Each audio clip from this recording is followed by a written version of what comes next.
Lord, jail से ले आने वाला प्रभु यीशु मसीह की अधिक पवित्र नाम में सब पवित्र लोगों को मसीह वचन देता हूँ।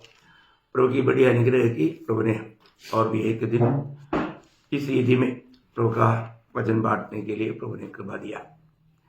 पिछले दिनों में पिछली बार हम लोग एक विषय पर देख रहा था कि उधार नष्ट होंगे क्या। हमने कई वचनों से हमने ये बात को देखा कि उधार कभी नष्ट नहीं होगा। अभी उधार पाने के बाद में उधार का सच्चा निर्णय में ना रहने वाले लोग, उधार खो गया ऐसा विचार में चलने वाले लोग बहुत है। लेकिन मैंने आप लोगों को बहुत स्पष्ट रीति में बताया, जो उधार पाया है तो नए जन्म पाते ही उनको 4 अनुग्रह मिलता है। आत्मा का बपतिस्मा, आत्मा का अभिषेक और आत्मा का चाप और आत्मा का भयानक, ये चारों उसी टाइम पर मिला हुआ बात है। तो फिर उधार नष्ट होने का सवाल ही नहीं। ये बात हमने देखा। और तो फिर हमने ये बात को भी देखा था, कुछ गलत विचार चिंताधारा विश्वासियों के बीच में रहता है। उधार पाया हुआ व्यक्ति फिर कैसे भी जी सकता है क्या, ऐसे एक विचार आने का सवाल ही नहीं करके हमने देखा, क्योंकि वो एक उधार पाया व्यक्ति कभी भी ऐसा बात नहीं सोच सकता। और दूसरा हमने ये भी देखा था कि अगर गलती हो गया तो उधार नष्ट होंगे क्या। हमने वो भी बात को हमने देखा था कि प्रभु में आया हुआ व्यक्ति हमेशा पाप करते नहीं रहता। जरूर उनसे गलती हो सकता है, पाप आ सकता है, लेकिन वो तुरंत कबूल करके मन करेगा, प्रभु के साथ मेल खाएगा। और उसके लिए मैंने आपको मानव 7 न्याय भी बताया था। मानव उसका नष्ट होने का कोई भी प्रकार वादा नहीं है करके बताया पिछले क्लास में। आज मैं वापस वही विषय को आगे बढ़ाना चाहूंगा, क्योंकि अगर प्रभु का इस सत्य वचनों को अगर आप सही रीति में जानेगा तो इसके ऊपर शक नहीं आएगा। पहली बात, प्रभु का वचन सत्य वचन है, भक्ति वचन है, ताया हुआ वचन है। उसमें कोई जोड़ना तोड़ना वो गुनाहगार बनेगा। ऐसा है तो मैं आज कुछ उसी विषय में आपको थोड़ा और प्रकाश डालना चाहूंगा, क्योंकि ये विषय मानो बहुत लोगों को धोखा देता है, इसलिए अच्छी तरफ जानना बहुत जरूरी बात है। इसका कारण मैं इसको थोड़ा सा और क्लियर करना चाहूँगा। ये विषय को थोड़ा लंबा रीति में बताऊँगा, लेकिन आज मैं आपको ये संदेश थोड़ा शॉर्ट में बताऊँगा। बात क्या है कि पहली बात मैं एक वचन आपको पढ़ाना चाहूँगा, यूहन्ना का सुसमाचार 5 अध्याय उसका 24 वचन। यूहन्ना उसका 5 अध्याय का 24 वचन। मैं तुमसे सच सच कहता हूँ, जो मेरा वचन सुनकर मेरे भेजने वाले पर विश्वास करता है, अनंत जीवन उसका है और उस पर दंड की आज्ञा नहीं होती, परंतु वह मृत्यु से पार होकर जीवन में प्रवेश कर चुका है। देखिए, ये वचन आप थोड़ा ध्यान से देखिएगा तो ये वचन हमें क्या बताता।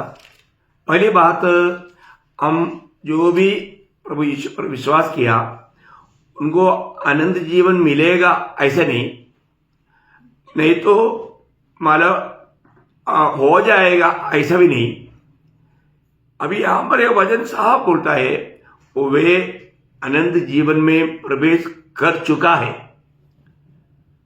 वो प्रवेश कर चुका है, उनको अनंत जीवन में वो प्रवेश कर चुका है।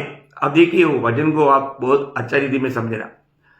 इसलिए उन पर कोई भी प्रकार का न्याय नहीं बोलेगा तो ये विषय पापियों के संबंध में होने वाला आखिरी समय में श्वेत सिंहासन में होने वाला न्याय के बारे में ऐसा न्याय नहीं बोलेगा। तो आपको याद होगा, जब प्रकाशित वाक्य 20 अध्याय 11 से 15 तक का वचनों में आखिरी में होने वाला श्वेत सिंहासन के सामने का न्याय के बारे में जो बताया, वो बात यहाँ पर बताता है। फिर मैंने एक बड़ा श्वेत सिंहासन और उसको जो उस पर बैठा हुआ है देखा।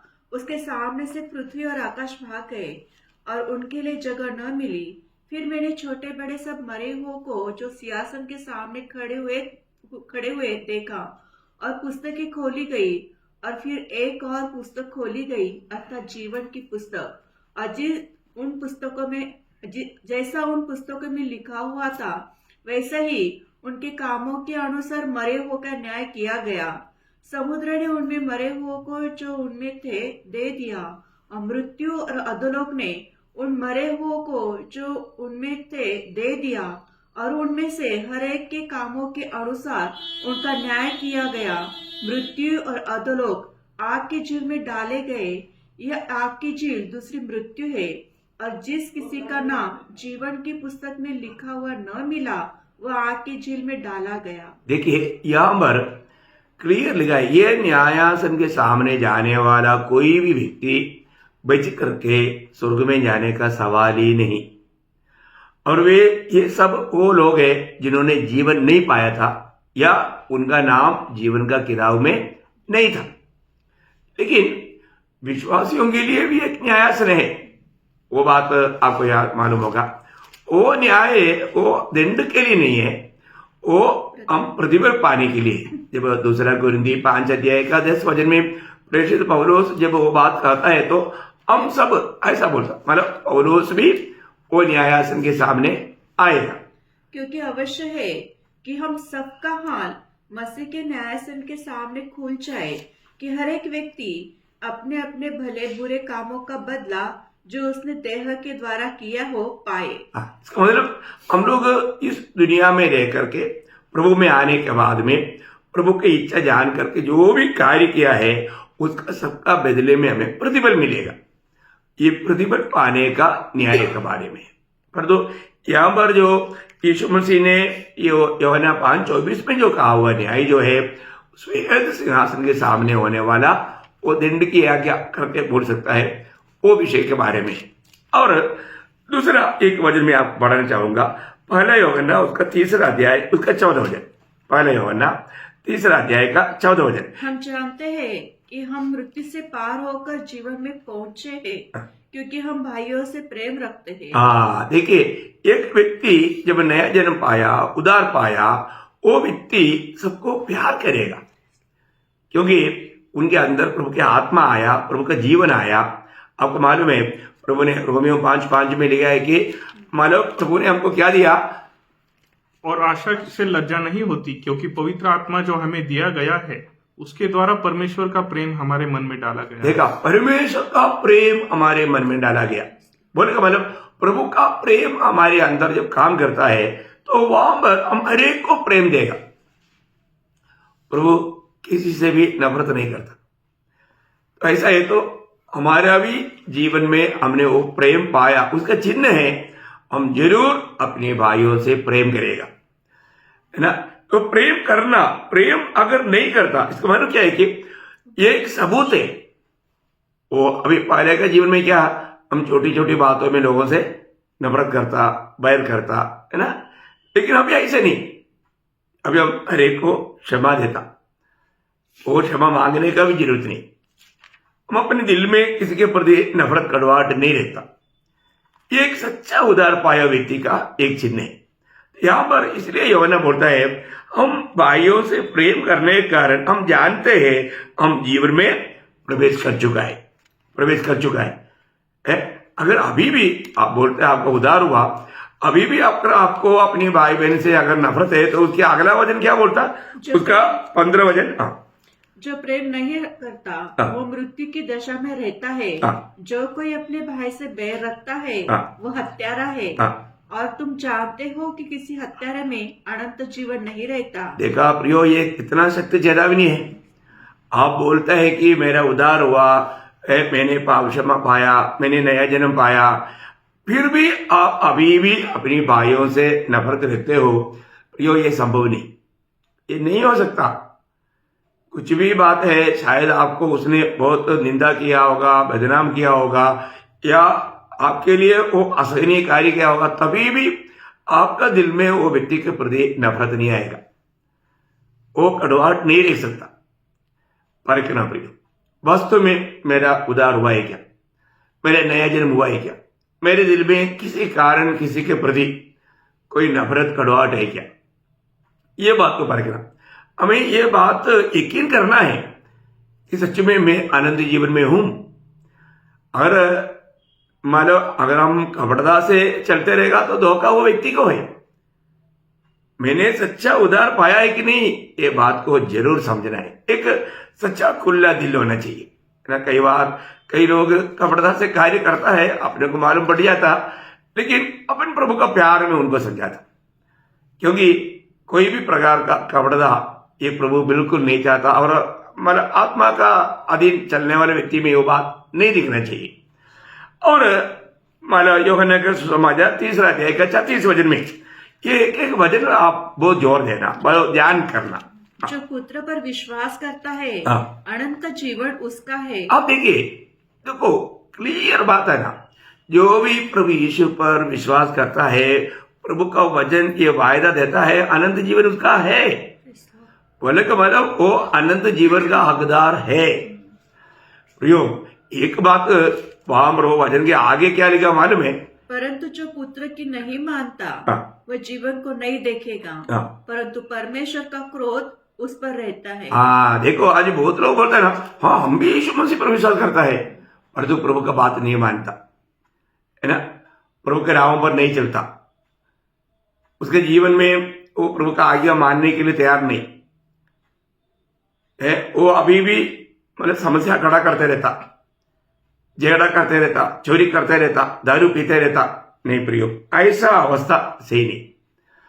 प्रभु में विश्वास करते जो अनंत जीवन पाया, फिर वो दुनियादारी की बातों में नहीं चलता है ना। जब इसलिए प्रभु ने लूका 6 अध्याय का 46 वचन में कहा, तो मुझे हे प्रभु कहता है, तो मेरा बात क्यों नहीं मानता?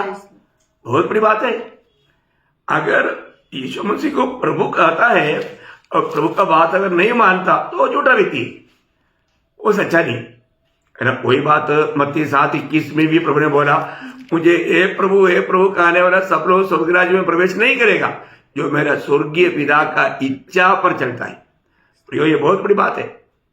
हम प्रभु में आया, हमने उद्धार पाया, हमने अनंत जीवन पाया, उसका अर्थ क्या है? हम पूर्ण रूप में प्रभु को मानेगा, प्रभु को सम्मान करेगा, यीशु मसीह को अपने जीवन का प्रभुता देगा। यदि हम उस प्रकार का जीवन नहीं बिताता, तो फिर वो धोखा है, वो झूठ बात है। और भी ये एक वचन में आपको क्यों पढ़ना चाहूंगा प्रियो, क्योंकि वचन में जो लिखा सत्य लिखा है। आप जब मतलब यीशु मसीह के द्वारा पिता का इच्छा और यीशु मसीह का निर्णय के बारे में यूहन्ना 6 अध्याय उसका 13 और 40 वचन में हम लोग पढ़ता है। यूहन्ना 6 अध्याय का 13 और 40। और मेरे भेजने वाले की इच्छा यह है, मेरा भेजने वाला का इच्छा यह है कि जो कुछ उसने मुझे दिया है, हाँ। उसमें से मैं कुछ न खो, हाँ। परंतु उसे अंतिम दिन फिर जिला उठाओ। देखा, पिता का इच्छा है पुत्र को दिया हुआ एक भी आत्मा को पुत्र खोना नहीं है। ये बहुत बड़ी बात है, क्योंकि पिता का जो है उसको ही पुत्र को दिया, और वो पुत्र को दिया हुआ व्यक्ति को वो अंतिम दिन में जिलाऊंगा करके यीशु मसीह भी मतलब वायदा देता है। कितना बड़ी बात है। हाँ, क्योंकि मेरे पिता की इच्छा यह है हाँ। कि जो कोई पुत्र को देखे हाँ। और उस पर विश्वास करे, हाँ। वह अनंत जीवन पाए, हाँ। और मैं उसे अंतिम दिन फिर जिला उठाऊंगा। देखा, मैं उन्हें अंतिम दिन फिर से जिला उड़ाऊंगा। प्रियो, यीशु मसीह ने कहा हुआ शब्द है। यीशु मसीह आपको मालूम है वो कभी झूठ बोल ही नहीं सकता। तो ऐसा है, तो हमारा अनंत जीवन में वादा आने का सवाल नहीं है ना प्रियो। आप ये वचनों को अगर आप विश्वास करता है, तो आप क्यों बोलता है कि हमारा उद्धार नष्ट हो जाएगा? है ये स्वर्गीय पिता का पुत्र में इच्छा है, और पुत्र का भी वही निर्णय है कि मैं उसको अंतिम दिन में जिला उड़ाऊंगा। वो प्रभु के साथ प्रभु जो अनंत जीवन का अर्थ ही क्या है प्रियो? प्रभु का जीवन बोलेगा तो सचमुच में एक ही है, वो प्रभु का जीवन है, क्योंकि उसका वो सृजा हुआ जीवन नहीं। बाकी जो भी हम देखता है उसको जीवन कहना ही व्यर्थ बात है। तो बहुत बड़ी बात, हमको ये बात को जानना है। मैंने अगर वो जीवन पाया है, तो वो जीवन पाया हुआ लोग ये दुनिया का यात्रा में अगर प्रभु के आगमन देरी हुआ, मर भी गया, तो भी यीशु मसीह ने वायदा दिया है मैं उसको जिला उड़ाऊंगा। और एक वचन आपको पढ़ाना चाहूंगा, यूहन्ना का सुसमाचार उसका 3 अध्याय का 18 वचन। जो उस पर विश्वास करता है उस पर दंड की आज्ञा नहीं होती। देखा, जो उस पर विश्वास करता है दंड की आज्ञा बोलेगा तो अनंत काल का नरक। देखो भाई, बोलने का मतलब यीशु मसीह पर विश्वास करने वाला व्यक्ति अनंत आग से बच गया। अगर आपने सुसमाचार सुना, प्रभु यीशु पर विश्वास नहीं किया, तो वही वचन आगे क्या बोलता? उस पर परंतु जो उस पर विश्वास नहीं करता वह दोषी ठहर चुका। देखा, वो दोषी ठहर चुका, इसलिए कि उसने परमेश्वर के एकलौते पुत्र के नाम पर विश्वास नहीं किया। देखा, उस यीशु मसीह ये दुनिया में किस लिए आया? हम पापियों का उद्धार करने के लिए आया है। वो जगत का मतलब पाप उड़ा ले जाने के लिए आया। परंतु वो सत्य पर अगर हमने विश्वास नहीं किया तो वो दोषी ठहर चुका है। बोलेगा तो उसको अनंत काल का दंड है या नरक है। आपको मालूम है, नरक के बारे में प्रभु यीशु मसीह बहुत स्पष्ट रीति में बताया। प्रियो, स्वर्ग और नरक ये सच्ची बात है। तो इसलिए अगर वो सब आपको कहां जाना, अगर आपने मसीह को नहीं अपनाया तो आप अनंत काल का नरक में जाएगा। देखो कितना बड़ी बात है। इसलिए हमें प्रभु यीशु मसीह पर विश्वास करने के लिए हम लोगों को हमारे प्रोत्साहित करते हैं। इवन जब रोमियो का पत्री 8 अध्याय उसका 5वां वचन, रोमियो 8 अध्याय का 5वां वचन, अतः आप जो मसीह यीशु में हैं उन पर दंडक की आज्ञा नहीं होती, क्योंकि वे शरीर के अनुसार नहीं वरन आत्मा के अनुसार चलते हैं। कितना धन्यवाद है।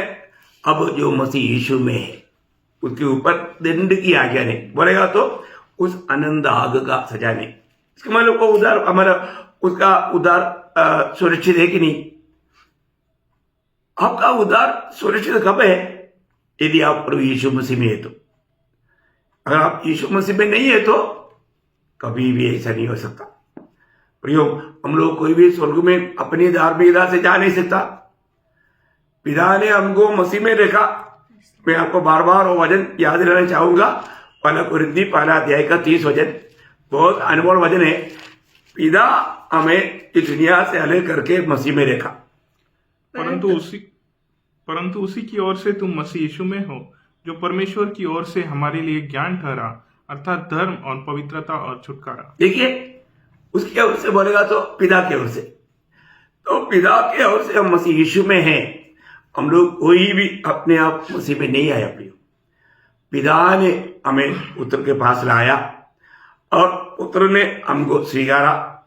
जब हम प्रभु यीशु को स्वीकारा, उसी घड़ी पुत्र हमको भी स्वीकारा, स्वर्ग हम पर अंगीकार दिया, हम अनंत जीवन पाया। ये जीवन हमारे में सुरक्षित है। आज हम परमेश्वर का संतान है। मतलब हमें मिला हुआ उद्धार किसी रीति में नष्ट होने का विचार करना, सोचने का सवाल ही नहीं होता। मालूम नहीं मसीह लोगों में ऐसा विचार कहां से आया। प्रियो, अपने जीवन को परखना। आज मैं मसीह में है क्या? मैं एक नया सृष्टि है क्या? आज मैं उस जीवन पा करके, यीशु मसीह मेरा जीवन बन करके मैं वो जीवन में जी पा रहा है क्या? ये बात को जानना, क्योंकि मेरे लिए जीना मसीह, मरना लाभ है। ये एक भक्त का जीवन, तो इसको मतलब मसीह को प्रकट करने वाला जीवन है मसीह जीवन। आज हमारे में लोग मसीह को देख पा रहे हैं कि नहीं, मसीह को सुन पा रहे हैं कि नहीं, ये बात को यकीन करना। और आप मसीह में आने के बाद में भी आप दुनिया के लिए जैसा जीवन बिताएगा तो आप में मसीह नहीं दिखेगा, है ना। हम कभी भी कहीं भी जाने के टाइम पर लोग पूछते हैं, अब क्रिस्ती है क्या, अब मसीह है क्या? क्यों पूछता? हमारा माथे पर नहीं लिखा हम क्रिस्ती है करके, लेकिन हमारा चाल चलन से, हमारा बोलियों से लोग पहचान लेता। हाँ, जरूरी बात है प्रियो, क्योंकि हम मसीह का पत्र है। इसलिए ये छोटा सा जीवन, इसको हम प्रभु में बहुत धन्य अवस्था में बना रहना, और पक्का है इसमें विरोधी कई प्रकार शक ला करके, संदेह ला करके हमें उलझन में डालने के लिए कोशिश करेगा, लेकिन उनके धोखे में ना पड़ना। मुझे और आपको जो मिला वो उधार जो है प्रियो, उधार कभी भी नष्ट नहीं होगा करके ये वचन बताता है। फिर भी कुछ और बातें है, मैं अगला क्लास में या कल का क्लास में आपको बताना चाहूंगा। तो आपको सबको बहुत आशीष दे। प्रभु को महिमा मिले। आमीन।